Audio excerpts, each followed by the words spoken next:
आशा करता हूँ आप अच्छे होंगे।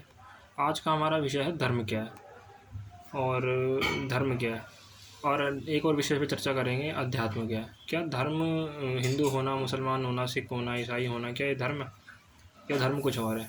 देखिए, मैं अगर हिंदू हूँ या कोई अगर मुसलमान है तो ये हमारे खाली इतना होने से कि मैं हिंदू हूँ या दूसरा कोई मुसलमान है, तो क्या इतना होने से क्या हम धार्मिक कहलाएंगे? धर्म है क्या? हम पहले धर्म को जानते हैं। धर्म देखिए, दरअसल क्या है कि धर्म का जो इंग्लिश वर्ड है वो है रिलीजन। रिलीजन का क्या मतलब होता है?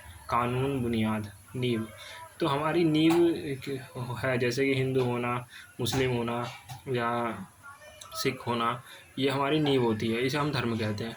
अब धर्म में क्या होता है, आजकल जो लड़ाइयाँ हो रही हैं इतनी ज़्यादा धर्म को लेकर के, चाहे वो हिंदू की हो गई या मुसलमान की हो गई, एक धार्मिक जो उनका अपना विवाद होता है कि भाई किसी को कोई रिचुअल अच्छा नहीं लगता तो हम अपने धर्म में कोई गलती निकालने लग जाते हैं, या हिंदुओं में कोई पूजा पाठ का जो तरीका है उस पर लोग मजाक उड़ाते हैं।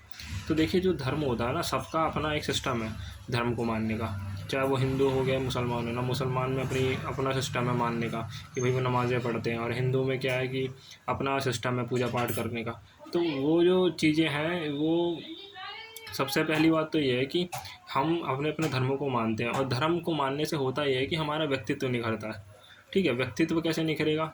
व्यक्तित्व का मतलब क्या होता है? व्यक्ति और तत्व, यानी कि गुणों को निखारना, व्यक्ति के गुणों को निखारना। तत्व का मतलब होता है गुण। तो हम व्यक्तित्व को निखारते हैं जैसे जैसे हम अपने धर्मों को मानते चले जाते हैं, उनके रिचुअल्स को फॉलो करते हैं, उनकी प्रैक्टिसेस को फॉलो करते हैं, उसके बारे में जानते हैं, समझते हैं। तो उससे क्या होता है कि हम अपने व्यक्तित्व को निखारते हैं।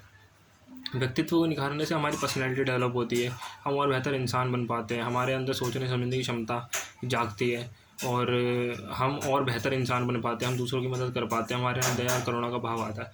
तो धर्म, जैसे जैसे हम अपने धर्म को मानते हैं, तो धर्म को मानने से इंसान और सरल और सुगम होता चला जाता है। तो इसमें तो हमें लड़ने की तो कोई बात ही नहीं होनी चाहिए किसी भी प्रकार की, कि हम धर्म को लेकर के लड़ाई लड़ रहे हैं, या धर्म को लेकर के हम बोलें कि हमारा धर्म महान है। देखिए, सारे धर्म अपनी अपनी जगह महान होते हैं।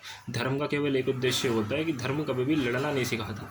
और आज का हो उल्टा रहा है कि धर्म के मतलब हम धर्म जैसे जैसे धार्मिक होते चले जाते हैं, हम और धर्म बनते चले जाते हैं, हमारे अंदर एक कट्टरता उत्पन्न होती चली जाती है, फिर हम अपने धर्म को लेकर पोसेसिव हो जाते हैं, जिसकी वजह से हम लड़ने लग जाते हैं। लेकिन ये चीज़ गलत है।